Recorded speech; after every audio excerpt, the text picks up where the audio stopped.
સુરતના સચિન ઓજીવાલા ઔદ્યોગિક વિસ્તારમાં કથિત કેમિકલયુક્ત પાણી ખુલ્લા ગટરમાં છોડાતો હોવાનો વિડીયો વાયરલ થતા પ્રદૂષણનો ગંભીર મુદ્દો ચર્ચામાં આવ્યો છે.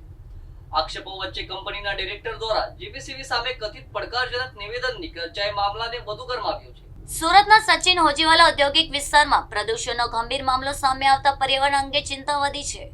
સોશિયલ મીડિયા પર વાયરલ થયેલા એક વિડીયોમાં કથિત રીતે કેમિકલ યુક્ત પાણી ખુલ્લા ગટરમાં છોડવામાં આવી રહ્યું હોવાનું જોવા મળી રહ્યું છે. આ ઘટનાએ સ્થાનિકો અને પર્યાવરણ પ્રેમીઓમાં ભારે રોષ ફેલાયો છે. મળતી માહિતી મુજબ સંબંધિત કંપની દ્વારા પ્રદૂષણ નિયંત્રણના નિયમોના ભંગના આક્ષેપો થઈ રહ્યા છે. વિડીયોમાં દેખાતી ઘટનાની સત્યતા અંગે સંબંધિત તંત્ર દ્વારા તપાસ હાથ ધરવામાં આવે તેવી માંગ ઉઠી રહી છે. આ મામલે કંપનીના ડિરેક્ટર કથિત રીતે જીપીસીબી સામે પડકારજનક નિવેદન આપ્યું હોવાની પણ ચર્ચા ચાલી રહી છે. જો કે આ દાવાની સત્તાવાર પુષ્ટિ હજુ સુધી નથી.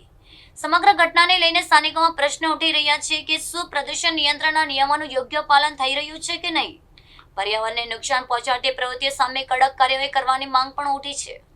સ્થાનિકોએ સંબંધિત વિભાગ દ્વારા નિષ્પક્ષ તપાસ કરી જવાબદારો સામે કડક પગલાં ભરવાની કામ કરી છે. જો કે આક્ષેપો સાથે સાબિત થાય તો પર્યાવરણ અને જાહેર આરોગ્ય માટે ગંભીર બાબત બની શકે છે. હાલ સમગ્ર મામલે સત્તાવાર તપાસ અને તંત્રની કાર્યવાહી પર સૌની નજર મંડાઈ છે.